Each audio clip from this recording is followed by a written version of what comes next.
आइए आज हम लोग पढ़ेंगे भारतीय इतिहास के मुगल सल्तनत के बारे में। मुगल सल्तनत के एक सबसे इम्पोर्टेंट जो हमारे सुल्तान थे जिनका नाम था अकबर, उनके बारे में पढ़ेंगे। अकबर का बेसिकली जो ड्यूरेशन था वो 1556 से 1605 तक था और 1600 ईस्वी में जब ईस्ट इंडिया कंपनी भारत में आ गई तब उन्हीं का रूल था। अकबर 13 साल के आसपास के थे, 13 साल के ही थे माना जाता है जब उनके पिता हुमायूं की मृत्यु हो गई थी। और उसके बाद उनके जो एक सबसे वफादार जिनका नाम था बैरम खान, उनके मदद से वो मुगल सल्तनत तक पहुंचने का जो सफर था उसको तय किया था उन्होंने। पहले 4 साल अकबर जो है अपने मुगल अंपायर को कानपुर से लेकर जौनपुर तक, काबुल से लेकर जौनपुर तक, ग्वालियर, अजमेर, इन सब चीजों पर अपना शासन स्थापित करने का पूरा प्रयास किया, कई जगहों पे स्थापित भी किया। इसमें जो सबसे इम्पोर्टेंट जो हम लोगों को पढ़ना है, उसमें सबसे इम्पोर्टेंट पढ़ना है उसका जो रीजेंसी पीरियड था, उसमें जब उसने हेमू को हराया था, ठीक है, सेकेंड बैटल ऑफ पानीपत 1556 में, इसी साल, जिस साल मुगल सल्तनत को, तो इसको हम लोग कहते हैं second battle of Panipat, second battle of Panipat. ये इसका सबसे इम्पोर्टेंट जो थ्रेट जिसको कहते हैं, इम्पोर्टेंट डिफीट था, ये सबसे इम्पोर्टेंट व्यवस्था करके रखा था, जिसका नतीजा ये हुआ कि इस समय का जो सबसे, देखिए, किसी भी राजा को अपनी सत्ता स्थापित करने के लिए, अपना वर्चस्व बनाने के लिए सबसे महत्वपूर्ण चीज जो है, उसको ये चीज तो जरूर साबित करना पड़ेगा कि वो किसी और अन्य राजाओं के मुकाबले ज्यादा ताकतवर है। सत्ता जरूरी नहीं है कि सत्ता संत बनने से नहीं चलेगी, ठीक है, तो इस तरीके से होता है। अकबर का जो कुछ मिलिट्री कॉन्क्वेस्ट था, जिसको हम लोग देखेंगे कि किस किस तरीके से वो करना शुरू किया था, ठीक है। एक से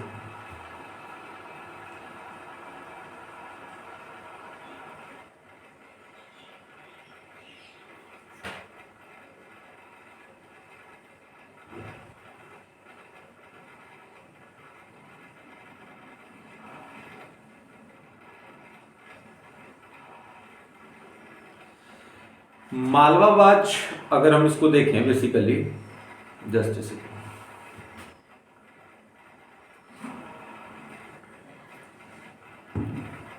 अब हम एक काम करते हैं, इसको सबसे इंपॉर्टेंट ढंग से इसको देखते चलते हैं कि किस किस तरीके से क्या क्या जीतता चला गया। इसको समझते हैं एक बार, और इसको पॉइंट्स को नोट करने की जरूरत है, ठीक है। सबसे पहला इसका जो मिलिट्री कॉन्क्वेस्ट था, यहां पे लिखेंगे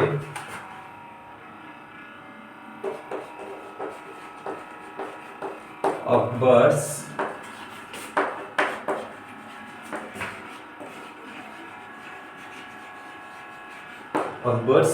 मिलिट्री कॉन्क्वेस्ट, ठीक है। पहला पॉइंट लिखेंगे इसमें, ठीक है। क्या किया कि एक मनसबदारी दी जाती थी, ठीक है।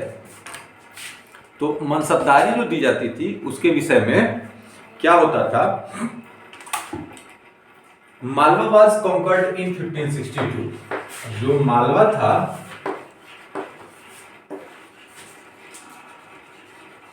कॉन्कर्ड इन 1562 किससे? फ्रॉम बाज बहादुर। फिर उसके बाद इसको क्या किया गया, मालवा वाले को, इसको क्या किया गया, हु वाज मेड, इसको बाद में क्या बनाया गया, हु वाज मेड एक मनसबदार, क्या बनाया गया, मनसबदार इन अकबर्स कोर्ट, ठीक।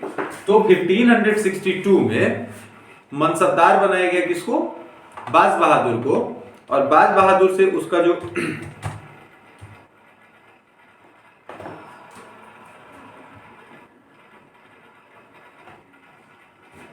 ठीक है, मनसबदार उसको कहा जाता था। मनसबदार, इसमें समझिए, मनसबदार उसको कहा जाता था जो हाईएस्ट पोस्ट पे होता था, या मिलिट्री होता था या गवर्नर होता था, वो हाईएस्ट पोस्ट के ऑफिसर जो होते थे उसको मनसबदार कहा जाता था। तो बेसिकली मनसबदार बनाया गया 1562 में। मालवा को किससे छीन लिया? बाज बहादुर से। और बाज बहादुर को क्या बनाया? मनसबदार। कहां पे? अकबर के कोर्ट में।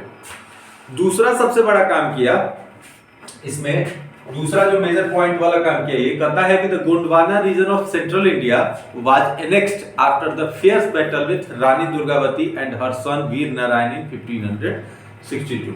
तो दूसरा काम किया 1562 में ही, ठीक है। 1562 में क्या किया? गोंडवाना इलाके पे कब्जा किया, मतलब दक्षिण की तरफ गोंडवाना पे कब्जा किया। किसको हराने के बाद? रानी दुर्गावती।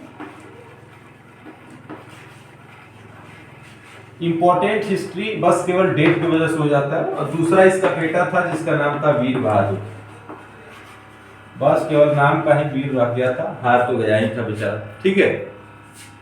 तो Gondwana region of central India was annexed after the fierce battle of Rani Durgavati and her son Veer Narayan, इसका नाम नारायण, वीर नारायण। इसको हराने के बाद किस पे कब्जा किया? 1562 में गोंडवाना पे। फिर उसके बाद 1573 यानी 1573 में, पहले तो हम लोग इसके मिलिट्री कॉन्क्वेस्ट को समझेंगे, फिर उसके बाद आगे बढ़ेंगे, क्योंकि ये टॉपिक ज्यादा इंपॉर्टेंट इस पॉइंट ऑफ व्यू से है कि भाई मुगल सल्तनत डिक्लाइन, तो मुगल सल्तनत के डिक्लाइन होने के पीछे क्या रीजन था वो समझिए। साल आ गया 1572, साल आ गया 1572, 1572 साल आ गया 1573। जगह का नाम है गुजरात, जगह का नाम है गुजरात। अकबर गुजरात पे कब्जा करता है, और अकबर जब गुजरात पे कब्जा करता है तो गुजरात किससे छीनता है? मुजफ्फर शाह से। किससे? मुजफ्फर शाह से गुजरात छीनता है। और यही गुजरात जीतने के बाद, गुजरात विजय के बाद, एक फतेहपुर सीकरी में इसके याद में एक किला बनाता है। कहां पे? फतेहपुर सीकरी में एक किला बनाता है। क्या बनाता है? किला, जिसको हम लोग कहते हैं फोर्ट, ठीक, फोर्ट बनाता है। किस चीज की मेमोरी में? गुजरात विजय के याद में, ठीक। तीसरा पॉइंट ये था। अब सबसे इंपॉर्टेंट पॉइंट की तरफ हम लोग बढ़ते हैं, जो हम लोग सबको जानते हैं, जिसका नाम था बैटल ऑफ हल्दी घाटी, ठीक है। आइए हल्दी घाटी को समझते हैं।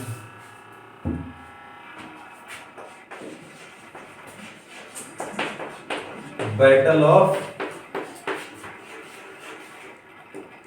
हल्दी घाटी कहा जाता है कि हल्दी घाटी का नाम इसलिए था कि वहां की मिट्टी पीली थी, मतलब पीले कलर की मिट्टी होती थी। लेकिन इस अकबर और महाराणा प्रताप के युद्ध के बाद वहां की मिट्टी लाल हो गई और आज तक लाल ही है, ठीक है। तो बैटल ऑफ हल्दी घाटी साल कौन सा होगा? 1576। किसके किसके बीच में? महाराणा प्रताप एंड अकबर, महाराणा प्रताप एंड अकबर के बीच में। देखिए इसमें जो है ना, मुगल आर्मी को जो लीड कर रहा था उसका नाम था मानसिंह। कई कहानियां इसके संदर्भ में प्रचलित हैं, और हर आदमी की अपनी अपनी जो है कथाएं हैं, अपनी अपनी रचनाएं हैं, जिसके आधार पर वो इस बात को सही ठहराते हैं, कुछ गलत ठहराते हैं, कुछ मिल, ठीक। मेवाड़ को जो हराने के पीछे जो था, most of the leading Rajput rulers has accepted the Akbar's suzerainty. बहुत सारे राजपूत जो रूलर थे वो अकबर की अधीनस्थता स्वीकार कर लिए थे महाराणा प्रताप को छोड़ के, जिसका नतीजा ये हुआ कि इनको ये राजपूत को एक करने की कोशिश कर रहे थे, लेकिन बहुत सारे ऐसे कमजोर राजपूत लोग थे। राजपूत लोग, देखिए एक चीज अगर आप ध्यान से समझेंगे तो आप पाएंगे कि जो मुगल सल्तनत था, मुगल सल्तनत ये ढूंढता था कि भाई साहब पूरा भारत में मेरा शासन हो, लेकिन जो राजपूत लोग थे वो क्षेत्रीयता में विश्वास रख रहे थे। वो क्षेत्र पे, जैसे महाराणा प्रताप की थे तो वो मेवाड़ के साइड में थे, राजस्थान पे, तो उनका एक इलाका था, वो इलाके को बचाने के लिए लड़ रहे थे। और पूरे देश को लड़ने वाले जो लड़ाई, पूरी देश की लड़ाई जो थी, उस लड़ाई में बहुत कम लोगों का, क्योंकि मातृभूमि की जहां पे उनका जन्म हुआ था उसकी लड़ाई की बात चल रही थी। अकबर पूरे भारत पे कब्जा करना चाहता था, ये लोग जो क्षेत्रीय राजपूत थे या क्षेत्रीय जो शासक थे, वो अपने क्षेत्र को बचाने में रहते थे और इसकी वजह से वो कभी यूनिफाइड नहीं हो पाए थे। ठीक, उसके बाद defeated Daud Khan the Afghan ruler of Bihar and Bengal, both provinces was annexed by the Mughal empire in 1576। इसी साल के बाद, ठीक है, दाऊद खान जो बिहार का रूलर था, दाऊद खान कहां कहां का था? बिहार एंड बंगाल, बिहार एंड बंगाल, इन दोनों को भी वो कब्जा कर लिया किसमें? 1576 में। ठीक है, तो आप इस तरीके से देख रहे हैं कि एक सुल्तान या एक जिसको बोल ले आप, हाँ जो भी बोल सकते हैं आप, सुल्तान या रूलर जिसको बोल ले, वो जो रूलर है वो लगातार किसी चीज पे एनेक्स करता चला जा रहा है, भारत के एक एक हिस्से पे लगातार, जो आप देख रहे हैं बहुत ज्यादा दिनों की बात नहीं है। 1562 अब 1556 में आया, तो 1556 में आते आते तो पानीपत की लड़ाई लड़ी, अकबर और हेमू के बीच में चला था दूसरा पानीपत। उसके बाद मालवा कब्जा करता है। बेसिकली जो इसका लड़ाई का जो शुरुआत हुआ, एनेक्सेशन शुरू किया था, वो 1562 से शुरू किया, और हम अभी कहां पहुंच रहे हैं? 1576 तक। कितने साल? लगभग 12 साल में। 12 साल में पूरा का पूरा भारत को कब्जा करने के पीछे चला। ठीक, अकबर का फोर्स जो है इसके बाद 1591 में खान देश पे कब्जा कर लेता है। कहां? 1591 में खान देश पे कब्जा करता है। ठीक, चांद बीबी को हराता है अहमदनगर में। Chand Bibi defended Ahmednagar against the Mughal rule forces. जो मुगल सुल्तान का जो फोर्स वगैरह था, उसको चांद बीबी अहमदनगर में अच्छा खासा क्या बोलते हैं उसको, चांद बीबी जो है अच्छे खासे ढंग से डिफेंड की थी मुगल सुल्तान को। तो हम लोगों ने मेनली क्या क्या देखा अकबर के पॉलिसीज के बारे में, जो मिलिट्री कॉन्क्वेस्ट अकबर अपने ड्यूरेशन में किया था। तो सबसे पहले लड़ा battle of Panipat, second battle of Panipat, Akbar और हेमू। उसके बाद मालवा जीतता है 1562 में, किससे? बाज बहादुर से। 1564 में लड़ता है गोंडवाना, जो सेंट्रल इंडिया का पार्ट था, उसको लड़ता है रानी दुर्गावती और वीर नारायण से। 1573 में जीतता है गुजरात, तो जिसके बाद उसने बनवाता है क्या? फतेहपुर सीकरी का किला। ठीक है, याद में बनवाता है। उसके बाद फतेहपुर सीकरी का किला नहीं बनवाता है, वहां पे अपनी राजधानी ले जाता है। ठीक है, Akbar built new capital of Fatehpur Sikri में नई राजधानी बनाता है। किला याद रह गया था। उसके बाद हल्दी घाटी का जो बैटल होता है, उस हल्दी घाटी के बैटल में महाराणा प्रताप से लड़ता है, जिसके बाद वो महाराणा प्रताप को हराता है। 1576 में फिर उसके बाद दाऊद खान को हराता है और बिहार और बंगाल पे कब्जा करता है। फिर 1591 में खान देश को जीतता है, लेकिन चांद बीबी जो है अहमदनगर को बचाने में काफी हद तक सफल रहती है। बात क्या है कि अकबर की जो है वो राजपूत पॉलिसी क्या है? ठीक है, अकबर किस तरीके से, देखिए अचानक तो कोई राजपूत या कोई भी रूलर जो है अकबर की अधीनता स्वीकार करेगा नहीं। तो उसका जो पॉलिसी था, अकबर भी इस बात को जानता था कि भारत में अगर उसको कोई सही ढंग का चुनौती दे सकता है तो वो राजपूत है। तो किस ढंग से राजपूत की पॉलिसी को किस तरीके से चेंज कर रहा था, या किस तरीके से राजपूत की पॉलिसी पर अपना ध्यान दे रहा था, उस बात को देखिए बेसिकली मैटर इज दैट कि the Rajput policy of Akbar was notable. He married the Rajput princess, the daughter of Raja Bharmal, and it was a turning point of the history of Mughal. Rajput served the Mughals for 4 generations. Many of them rose to the positions of military generals. Raja Bhagwan Das, Raja Man Singh was given to the senior positions in the administration by the Akbar. One by one, all Rajput states submitted to the Akbar. देखिए, एक तो दो चीज है। एक तो इसने अपना जो रिलेशन स्थापित किया था, शादी के बाद स्थापित किया था, मतलब शादी करके जो उसको मैरिज रिलेशन बोलते हैं उसको क्रिएट किया था राजा भारमल की बेटी जोधा से। दरअसल राजा भारमल जो है वो भी जब देख रहे थे कि हम अकबर से हार जाएंगे तो अकबर के साथ हमको अधीन भी नहीं होना है, क्योंकि इसमें पॉलिसी 2 तरीके की थी। ऐसी पॉलिसी मेडिएवल इंडिया में भी आपको देखने के लिए मिलेगा। होता क्या था, जब इनको लगा कि भाई साहब सत्ता भी मेरे हाथ से नहीं जानी चाहिए और हम अकबर के अधीन भी रहेंगे तो कैसे पॉसिबल था, तो इन्होंने अपनी लड़की की शादी अकबर से कर दी, जिसका नतीजा यह हुआ कि इनका राज्य भी प्रोटेक्टेड रह गया और अकबर के साथ एक उनका रिलेशन भी तैयार हो गया। दूसरा, वैसे राजपूत जो अकबर की स्वाधीनता स्वीकार चुके थे, उनको अकबर के दरबार में एक एडमिनिस्ट्रेटिव पोस्ट और मिलिट्री पोस्ट अच्छे ढंग का मिला। एडमिनिस्ट्रेटिव पोस्ट और मिलिट्री पोस्ट दोनों बड़े अच्छे ढंग से मिला, ठीक है। जिसके बाद वो एक चीज तो देखना शुरू हो गया, जो भी राजपूत जो कमजोर थे वो इस बात को मिला लिए कि भाई साहब, हम अगर अकबर की स्वाधीनता स्वीकार भी कर लेते हैं, अपने आप को वहां पे सरेंडर कर देते हैं, तो ऐसा नहीं कि मेरा स्टेट चला जाएगा, ये स्टेट पे रूल हम ही करेंगे, लेकिन ये चीज है कि हम अकबर के स्वाधीन होकर करेंगे। लेकिन यही चीज अगर आप मॉडर्न हिस्ट्री में देखिए, मॉडर्न पॉलिटी में देखेंगे आप, तो इंडिया के कॉन्टेक्स्ट में जिस तरीके से मोतीलाल नेहरू ये कह रहे थे कि हमको डोमिनियन स्टेट का दर्जा दे दीजिए, हम उसमें भी खुश हैं, लेकिन पंडित जवाहरलाल नेहरू ये कह रहे थे कि नहीं, हमें कंप्लीट फ्रीडम चाहिए इंस्टेड ऑफ डोमिनियन स्टेट, ठीक है। डोमिनियन स्टेट की बात जहां तक थी, ठीक वैसे ही बात इधर चल रही है। महाराणा प्रताप में एक सबसे बड़ी बात क्या थी कि वो डोमिनियन स्टेट नहीं चाहते थे, वो चाहते थे कि हमको चाहिए कंप्लीट फ्रीडम। इसके लिए उन्होंने पूरी लड़ाई लड़ी, अच्छे ढंग से लड़ी, ऐसी बातें नहीं है कि लड़ाई उन्होंने सही ढंग से नहीं लड़ी थी, ठीक है। तो एक तो ये चीज है। तो राजपूत की तरफ पॉलिसी क्या थी, एक तो राजपूत को एक करने के लिए सबसे पहले जब एनेक्स करना शुरू किया, क्योंकि उसको पता था कि सारे को छेड़ेंगे गलती हो जाएगी हमारे से, तो क्या किया कि एडमिनिस्ट्रेशन का पोस्ट दे दिया, मिलिट्री का पोस्ट दे दिया, मैरिटल रिलेशन क्रिएट कर लिया। तो जिसके बाद बहुत हद तक राजपूतों की समस्याएं और मुगलों की समस्याएं दोनों बहुत हद तक सल्टी हुई थी। दूसरा जो राजपूत पॉलिसी के बाद सबसे इंपॉर्टेंट फैक्टर जो इसमें आता है वो आता है इसका रिलीजियस पॉलिसी। अकबर के रिलीजियस पॉलिसी को बहुत हद तक सराहा भी जाता है, ठीक है। तो बेहतर है कि हम उसको पहले समझें। एक तो अकबर की जो रिलीजियस पॉलिसी थी,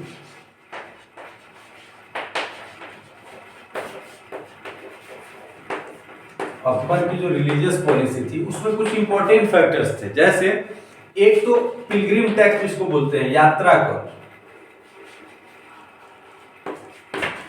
पिलग्रिम टैक्स एंड जजिया दोनों को खत्म कर दिया था, ठीक है। इन दोनों को क्या कर दिया, खत्म कर दिया, यात्रा टैक्स खत्म कर दिया, ठीक है। 1572 में ही उसने एक इबादत खाना बनाने की इजाजत दी, ठीक है। आपको पता होगा कि मुगल सल्तनत जो चल रहा था बड़े लंबे समय से, जो मुस्लिम जो एडमिनिस्ट्रेशन था उसमें कुलीन यानी नोबेल लोग होते थे, वो लोग सजेस्ट करते थे ये होना चाहिए, होना चाहिए, रूलर उसी के हिसाब से काम करता था। अकबर भी उतना तो हार्मफुल नहीं था, लेकिन एक ऐसा उसके पास भी व्यवस्था था कि भाई साहब हम भी वही करेंगे जो हमको अच्छा लग रहा है, हम अपने पब्लिक के लिए ठीक करेंगे, इसलिए अकबर बहुत हद तक सराहा भी जाता है, ठीक। तो 1575 में अकबर ने इबादत खाना बनाने की इजाजत दे दी और उसने कहा, इबादत खाना का मतलब जानते हैं क्या होता है? इबादत का मतलब होता है पूजा, ठीक है। इबादत का मतलब होता है पूजा। और कहीं भी जब खाना लगा हुआ हो, खाना मतलब भोजन नहीं समझना है, ठीक है, खाना का मतलब होता है हाउस। तो अकबर ने क्या बनाने का इजाजत दिया? वर्शिप हाउस, जहां पे लोग पूजा कर सकते हैं। कहां पे? जो नई राजधानी बनाया था, एट फतेहपुर सीकरी, ठीक, 1575 में। उसके बाद अकबर एक काम और करता था, इनवाइट करता था। किसको इनवाइट करता था? स्कॉलर्स को, ठीक है। याद होगा आप लोगों को नवरत्न जो बात है, इसमें किसको किसको बुलाता था? हिंदुइज्म के लोगों को बुलाता था, ठीक, हिंदू लोगों को भी बुलाता था, जैनिज्म वाले लोगों को भी बुलाता था, क्रिश्चियनिटी को बुलाता था, क्रिश्चियनिटी को बुलाता था। उसके बाद जोडो एस्ट्रोनिज्म बोलते हैं उसको, जोरो एस्ट्रोनिज्म, यहूदी लोग, पारसी लोग जिसको बोलते हैं, उन लोगों को भी बुलाता था। और invited learned scholars for all religions, इन सभी को बुलाता था, सीखता था। अच्छा, एक चीज यहाँ पे क्लियर क्या होता है कि हिंदुइज्म तो खैर था ही, जैनिज्म भी था ही, क्योंकि जैनिज्म तो मेडिएवल इंडिया से शुरू हो जाता है। क्रिश्चियनिटी भी उस समय आ ही गई हुई थी। कब की बात चल रही है? 1575 के बाद की बात चल रही है। इसका मतलब है कि क्रिश्चियनिटी तब तक भारत में आ चुकी थी। 1582 में एक नया रिलीजन उसने बनाया जिसका नाम रखा दीन इलाही यानी divine faith. It believes in one God, it contains good point of all religions. अब क्या करता है ये देखिए, इनवाइट करता है स्कॉलर लोगों को हर एक तरीके से। अब याद रखिए कि अशोक भी एक धर्म लेके आया था जिसको कहता था धम्म, ठीक है। अशोक जो है एक धर्म लेके आया था जिसको कहता था धम्म। धम्म एक जीने का मार्ग सिखाता था। बुद्धम शरणम गच्छामि धम्मम शरणम गच्छामि वाली बात। ये एक और रिलीजन लेके आता है, कहता है कि भाई साहब रिलीजन का मतलब होता है कि एक ऐसा जीने का तरीका जो हमको आगे किस तरीके से बढ़ना है उसको सिखाए। इसलिए एक नया तरीका लाया जिसका नाम रखा दीन ए इलाही। दीन इलाही। इसको क्या कहा कि भाई साहब इसमें आप आइए, एक गॉड का कॉन्सेप्ट होगा। कौन से गॉड का कॉन्सेप्ट होगा? वन गॉड का कॉन्सेप्ट हो जाएगा। और इसमें कहा कि जितने भी अलग अलग धर्म है, हिंदू है, मुस्लिम है, क्रिश्चियन है, जोडोस्टोनिज्म है, जैनिज्म है, इन सब की बातों का समावेश इस रिलीजन में आपको मिलेगा। ऐसा बनाने की उसने कोशिश की थी कि जितनी गुड पॉइंट्स है हमारे एक धर्म में हो, लोग इसको माने, ठीक है। एक इसने एक और फिलॉसफी दी जिसका नाम रखा सुलह ए कुल। इसका नाम रखा सुलह ए कुल। सुलह ए कुल, इसका मतलब होता है कि पीस टू ऑल, सबके लिए शांति हो, है ना। सभी के लिए शांति का व्यवस्था किया। एक फिलॉसफी लाया कि सुलह कुल हम बनाएंगे। 1582 में ही discontinued the debates in the Ibadat Khana and led to the bitterness among the different religions. हुआ क्या कि इतना तामझाम किया, तामझाम करने के बाद 1582 में बंद कर दिया इबादत खाना, भाई साहब सेवा समाप्ति। जिसको बुला बुला के ज्ञान ले रहा था, ज्ञान दे रहा था, तो 1582 आ गया, 1582 में बंद कर दिया, ठीक है। 1582 में क्या करता है? डिसकंटिन्यू करता है इबादत खाना को। अब जैसे ही बंद कर देगा, अब लोगों को लगेगा कि भाई साहब ये तो इस्लाम का तो चक्कर में नहीं पड़ेगा, तो ये क्या करेगा? बाकी रिलेशन के साथ, बाकी रिलीजन के साथ इसका रिलेशन कैसा करेगा? बीटर करेगा, खराब करना शुरू कर देगा, करवा करना शुरू कर देगा। बदायूनी एक उसके समय का समकालीन जो लेखक था, वो बड़ा अच्छा जो है was a bitter critic of Akbar's religious experiment. Shaikh Mubarak जो था अकबर का रिलीजियस गुरु था, कई बार एग्जाम में पूछता है। Who was Shaikh Mubarak? Shaikh Mubarak was the religious guru of Akbar. Religious guru of Akbar माना जाता है इसको, ठीक। अकबर का जो न्यू जो रिलीजियस पॉलिसी था दीन इलाही, उसको जो ड्राफ्ट किया था उसका नाम था अबुल फजल, ठीक। दीन ए इलाही जो नया रिलीजन था, इसका ड्राफ्ट जो बनाया था, मतलब इसको तैयार किया था, कौन तैयार किया था? अबुल फजल, ठीक है। अबुल फैजी फजल, अबुल फैजी, अबुल फजल, अबुल फैजी, ठीक। इस तरीके से अकबर की कुछ पॉलिसीज आप देखें। अकबर की पॉलिसीज में क्या क्या आप लोग देख लिए। सबसे पहले उसका मिलिट्री कॉन्क्वेस्ट होता है। देखिए किसी भी राजा के जिंदगी में सबसे इंपॉर्टेंट फैक्टर एक रिलीजियस पॉलिसी में सबसे इंपॉर्टेंट फैक्टर जो होता है उसका युद्ध ही होता है, ठीक है। कहाँ कहाँ का युद्ध जीता, कहाँ कहाँ एनेक्स किया। देखिए किसी भी देश का, जैसे भारत का आप कॉन्सेप्ट में, अगर भारत के कॉन्सेप्ट को अगर आप देखते हैं तो आप पाएंगे कि भारत जो है पड़ोसी देशों से छेड़छाड़ में भरोसा नहीं रखता है। यूनाइटेड नेशंस का भी डिक्लेरेशन है कि आप किसी के साथ जल्दी उलझेंगे नहीं, जो यूनाइटेड नेशंस का देश है उस पर जल्दी कब्जा नहीं होगा।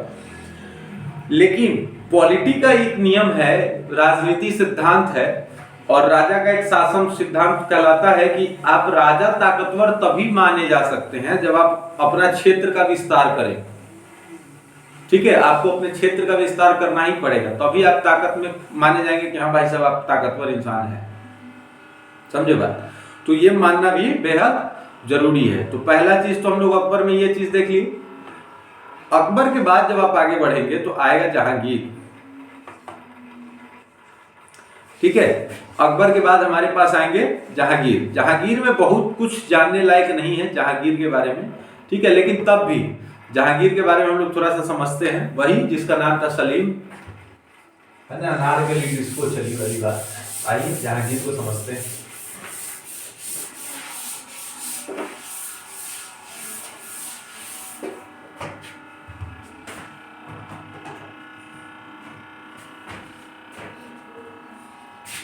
इसका नाम था नूरुद्दीन जहांगीर।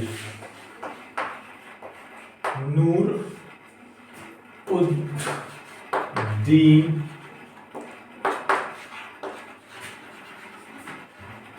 जहांगीर, ठीक है, नूरुद्दीन जहांगीर। कब से कब? 1605 से लेके 1627 तक थे भाई साहब, ठीक है। ये बेटा था इनका एक और नाम था Salim.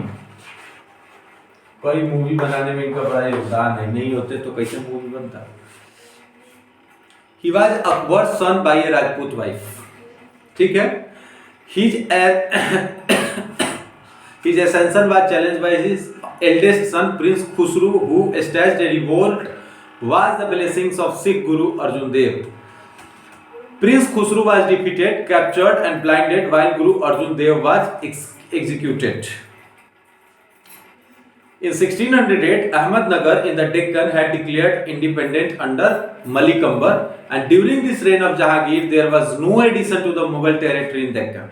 Jahangir reign witnessed the visit of two एक चीज याद रखिए, इतने को पहले समझने से पहले याद रखिए कि 1600 में जो है वो हमारे यहाँ ईस्ट इंडिया कंपनी आ जाएगी, ठीक है। ईस्ट इंडिया कंपनी हमारे यहाँ आ जाएगी, ठीक है।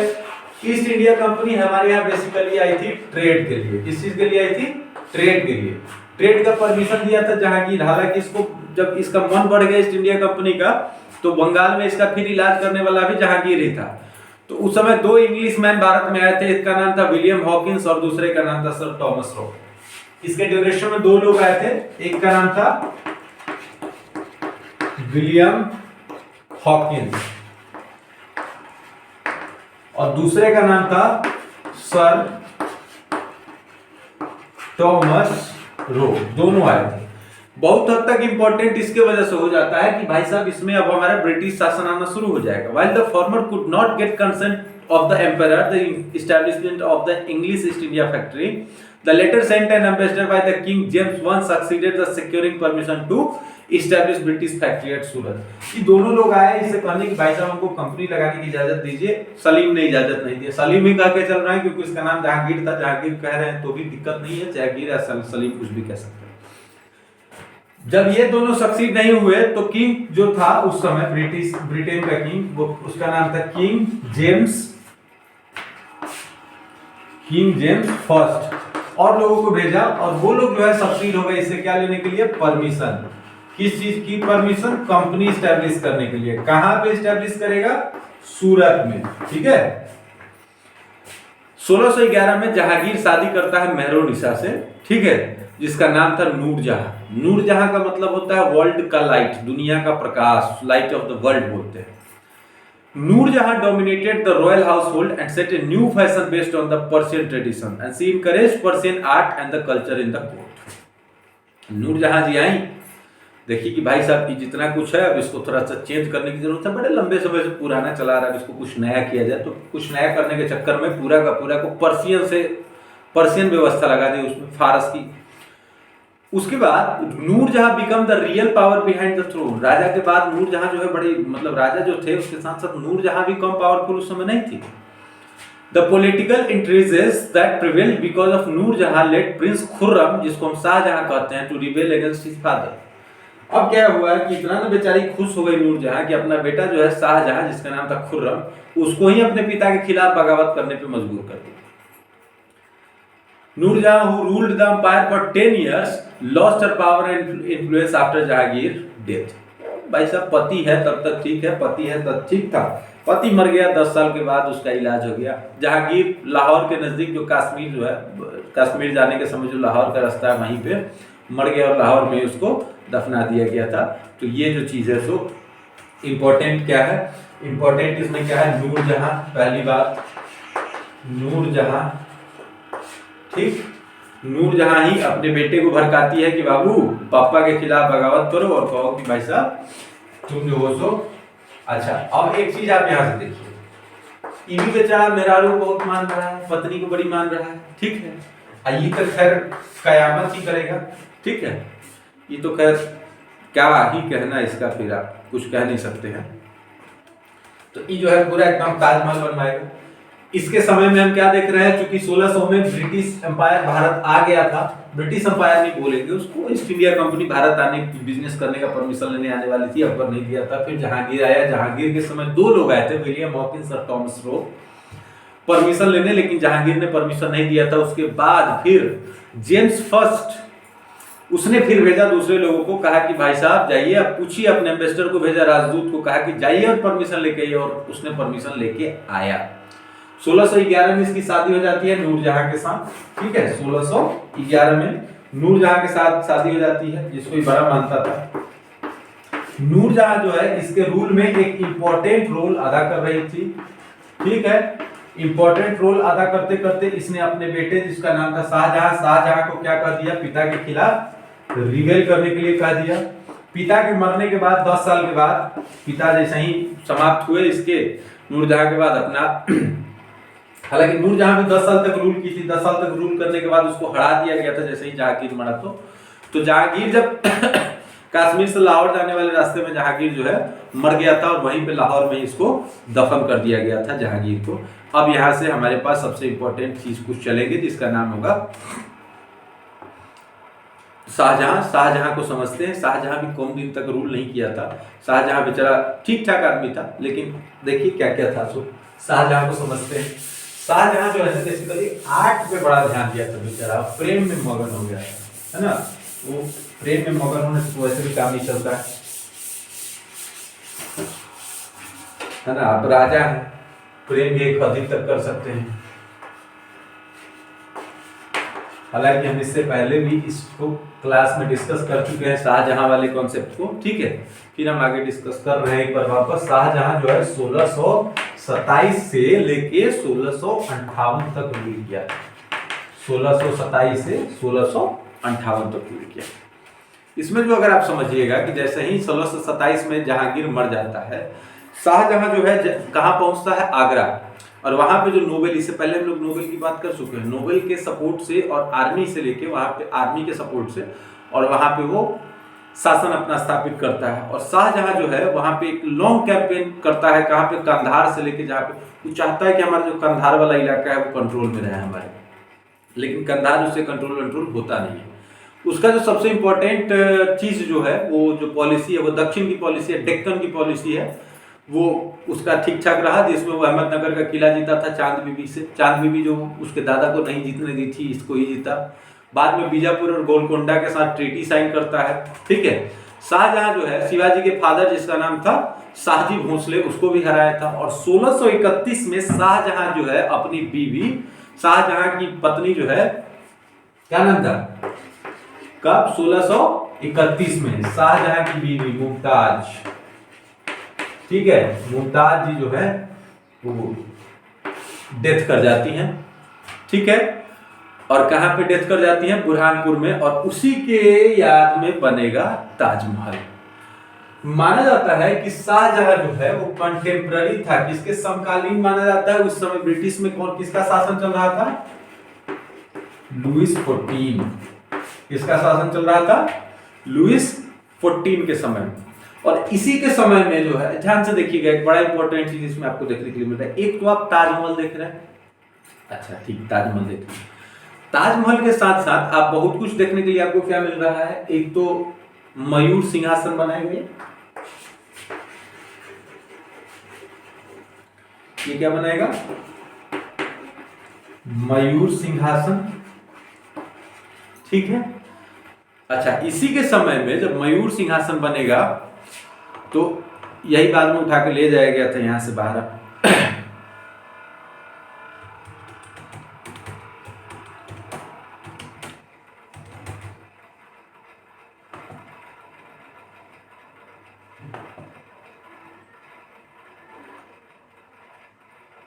एनसाइक्लोपीडिया ब्रिटानिका के अनुसार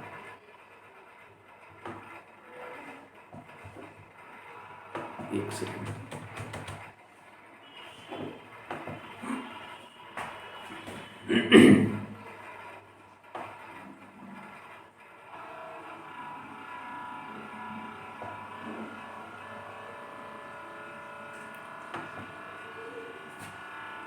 शाहजहां के बारे में एक बड़ी इंपॉर्टेंट चीज बात है, ठीक है। शाहजहां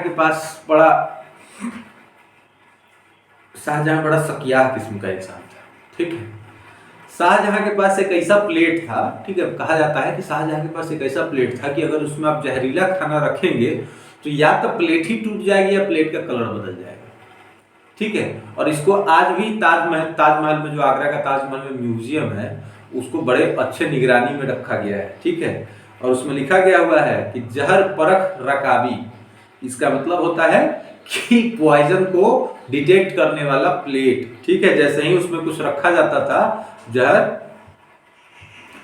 तो पता कर देता था, तो कलर बदल देता था और या टूट जाता था। सलमा यूसुफ हुसैन की एक किताब है, ठीक है, जिसका नाम है द मुगल फीस्ट। उस बुक में उसने लिखा है कि recipes from the kitchen of the emperor Shahjahan. उसमें उसने बताया है कि मुगल सम्राट आमतौर पर अपनी रानियों और हरम में रहने वाली स्त्रियों के साथ भोजन करते थे। अवसरों को छोड़कर वो रईसों और दरबारियों के साथ भोजन करते थे। रोजाना का भोजन आमतौर पर किन्नरों के द्वारा उनके यहाँ परोसा जाता था। उसमें जो चिकित्सक होते थे, उनके शाही जिसको चिकित्सक कहते थे, और वही जो तैयार करते थे मेनू, उसी के हिसाब से खाना बनता था। जैसे मान लीजिए कि जो उसके यहाँ पुलाव का जो प्रत्येक दाना जो होता था ना, पुलाव के चावल का जो दाना, उसको चांदी के वर्क से लेपा जाता था। और ऐसा करने के पीछे जो उसका हकीम था, उसका तर्क होता था कि चावल के लेप को अगर चावल को जो है ना चांदी के वर्क से लेप दिया जाए तो पाचन क्रिया सही होती है, और वो जो है ना सेक्सुअल डिजायर बढ़ाने में बड़ा मदद करता है, ठीक है। तो एक तो वो चीज था। अच्छा, अगर आप देखेंगे कि शाहजहां इसी चीज के साथ साथ खाने का भी बड़ा शौकीन था। कुछ इसका लास्ट का जो समय था, जो अंतिम समय था, वो बड़ा कष्टकारी था। और उसका बेटा जो है वहां से इसको हटा के आगरा से, और उसके बाद उसको आगरा के किले में ही बंद कर दिया था, और 8 साल तक उसको कैद करके रखा, जिसमें 1666 में इसकी मृत्यु हो गई। अच्छा, औरंगजेब ने जब आदेश दिया था, एक बार ऐसी कहानी मानी जाती है, हालांकि इसका यथार्थ से क्या लेना देना है पता नहीं, लेकिन कहानी मानी जाती है कि औरंगजेब ने ये आदेश दिया था कि उनके पिता को जो पसंद था, उनके पिता को कि कोई एक इंग्रेडिएंट दिया जाए तो क्या दिया जाए।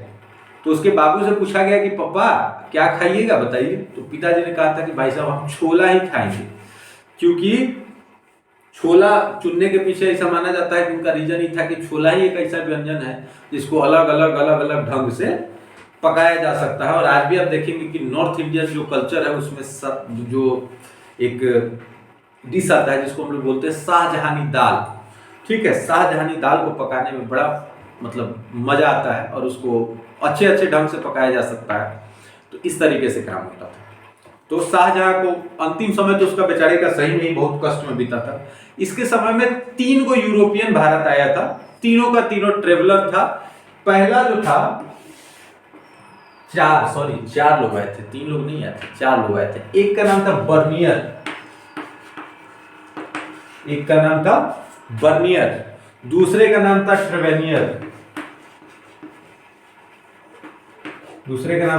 ट्रेवेनियर, तीसरे का नाम था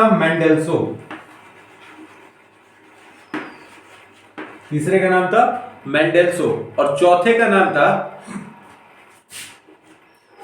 नाम था मनुकी, MANUCCI, मनुकी। तो बर्नियर, ट्रेवेनियर, मेंडेल्सो और मनुकी, ये चारों लोग इसके समय में आए थे। ये जो था, ये फ्रेंच एक डॉक्टर था। ये कैसा था? फ्रेंच डॉक्टर था, फ्रेंच डॉक्टर था। दूसरा जो ट्रेवेनियर था वो जम मर्चेंट था, एक क्या बोलते हैं उसको, नगीना बेचने वाला जो लोग होता है वो। उसके बाद मकुनी जो था वो आया था, मनुकी जो था वो इटालियन राइटर था, और मेंडेल्सो जो था वो जर्मन एडवेंचरर था। अच्छा, एक और नाम ध्यान में आया, एक और नाम, उसका नाम था पीटर मुंडी,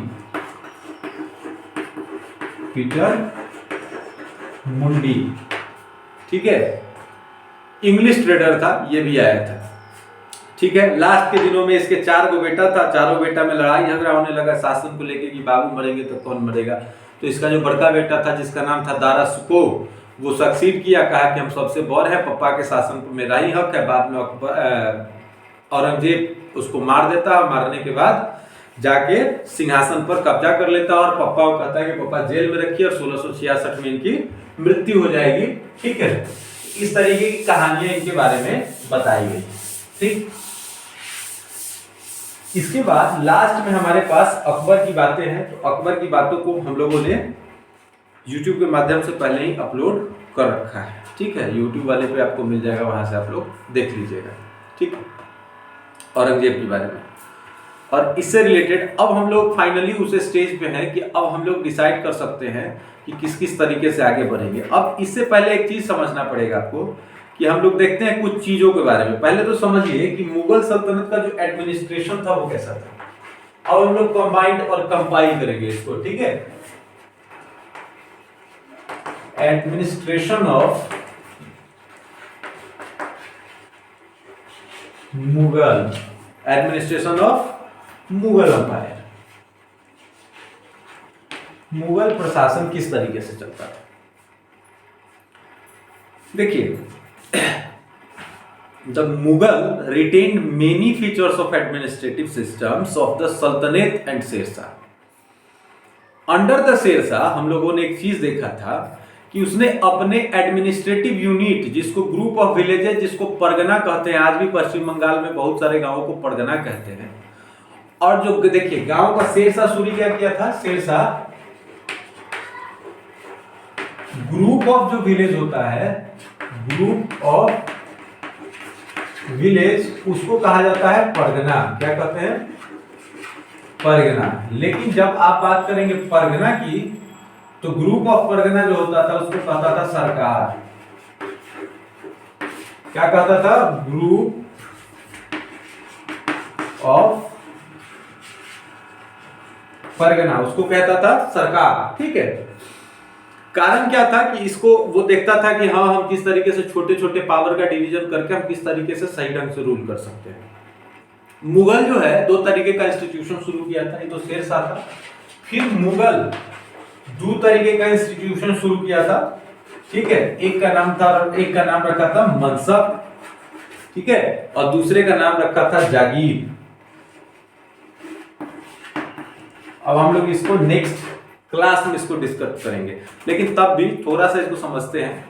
पहले समझते हैं हम लोग मनसबदारी सिस्टम क्या होता था। देखिए, मनसबदारी सिस्टम जो होता था, कहा जाता है कि under this system every officer was assigned a rank. ठीक है, हर जो ऑफिसर होता था उसको एक रैंक दिया जाता था। That rank is called mansab in Mughal administration. The lowest rank was 10 and highest rank was 5,000 for the nobles. Prince of royal blood received even higher rank. जो लोग प्रिंस होते थे या जो मुगल सल्तनत के जो लोग होते थे, उनको जो है हायर रैंक दिया जाता था। और वो लोग जो है ना, रैंक वे डिवाइडेड इनटू टू। एक का नाम होता था जाट, दूसरे का नाम होता था सवार। एक का नाम होता था जट और दूसरे का नाम होता था सवार। ठीक है, तो जट और सवार का मतलब क्या होता है। Zat means personal and it fixed the personal status of a person. ये क्या होता था, एक तो होता था ये personal and fixed, it was personal and fixed the personal status.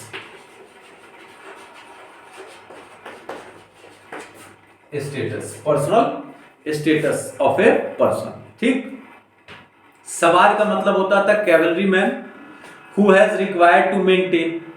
ठीक है, every sawar had to maintain at least 2 horses. The mansab rank was not hereditary. मनसब जो है वो हेरिडेटरी नहीं होता था। And all appointments and promotion as well as dismissal were the directed by the emperor. Mansab जो है एक रैंक होता था और वो रैंक जो है परमानेंट नहीं होता था। वो रैंक जो है सुल्तान या जिसको आप कह ले राजा के परमिशन से उसको हटाया भी जाता था और रखा भी जाता था। ठीक, तो एक तो ये चीज होता था। तो आपको बेसिकली समझ में आया होगा मनसब और जागीर। मनसब और जागीर की तरफ अगर आप बढ़ेंगे, मनसब जो है लोएस्ट रैंक कितना होता था 10 और हाईएस्ट रैंक कितना होता था 5000। अकबर के समय में आप देखेंगे एक चीज तो, और ये हो गया आपका दूसरा। अब इसमें आप देखिए लैंड रेवेन्यू सिस्टम में अगर आप देखेंगे, लैंड रेवेन्यू सिस्टम सबसे बढ़िया शेरशाह सूरी के समय में था। ठीक है, फिर भी हम अकबर से ही शुरू करेंगे। अकबर के समय में अगर आप देखेंगे तो बहुत बड़ा Akbar went for revenue experimentation and his administration. The revenue policies of Alauddin Khilji and Sher Shah Suri form the base of Mughal revenue system. बात वही चीज, किसका किसका? Alauddin Khilji, Alauddin Khilji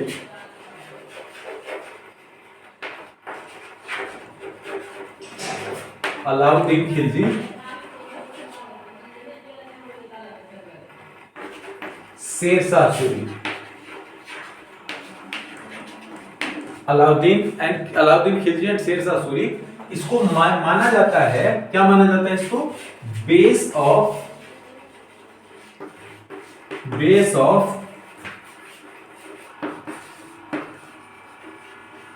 Mughal revenue system, base of Mughal revenue system. In the year of 1581, revenue minister Raja Todermal reorganized the whole land revenue system and this system is known as जब्ती और बंदोबस्त।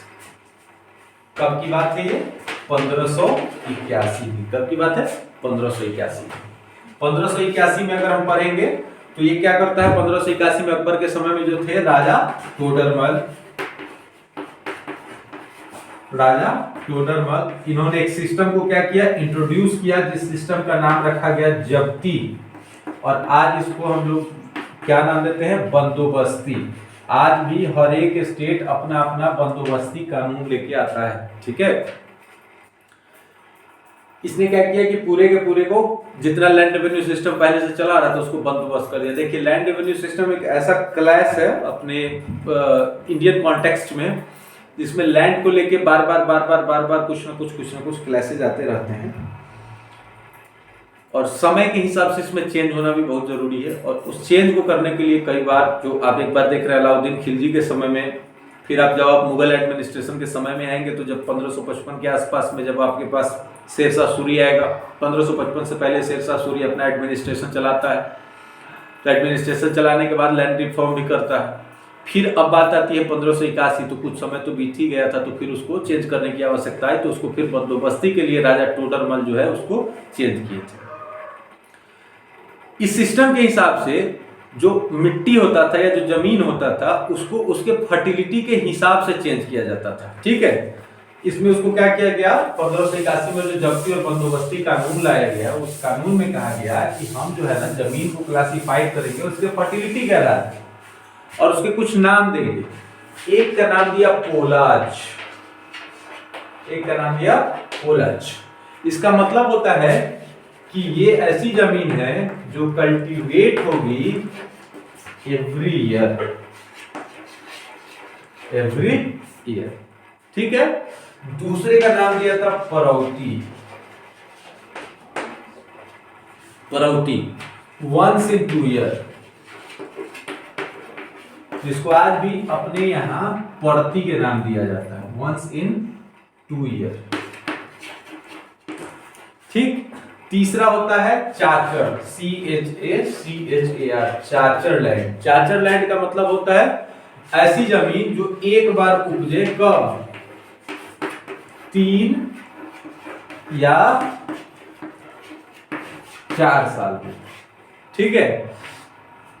और एक का नाम दिया गया बंजर भूमि। बंजर भूमि का मतलब क्या हो गया? ये कब? वंस इन 5 और मोर ईयर्स, मतलब 5 साल में एक बार इस पे खेती होए तो होए, नहीं हो तो नहीं, ठीक है। तो ये इनका एडमिनिस्ट्रेटिव सिस्टम था, ठीक है। इसके आगे कल हम लोग इस चीज को देखेंगे, लिटरेचर, पेंटिंग और आर्किटेक्चर, इसको देखेंगे। फिर हम लोग देखेंगे मराठा कॉन्फेडरेसी में क्या क्या हो रहा था, मराठा को समझेंगे। और इसमें अगर कोई डाउट होगा तो आप लोग व्हाट्सएप वाले ग्रुप में पूछ लीजिएगा, जहां दिक्कत होगी उसमें, ठीक। इससे रिलेटेड कोई परेशानी हो तो बताइए।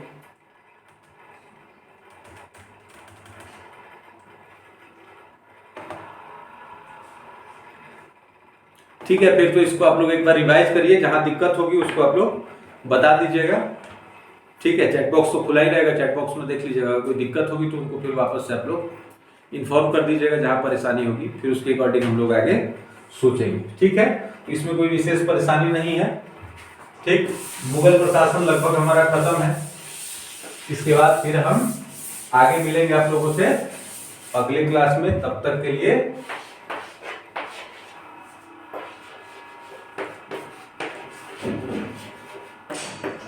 ठीक, करना क्या है,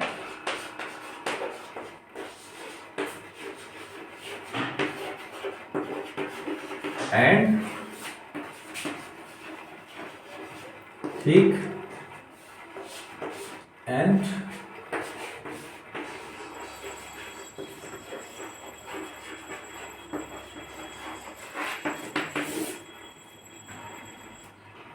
ठीक है, फिर मिलते हैं। Thank you.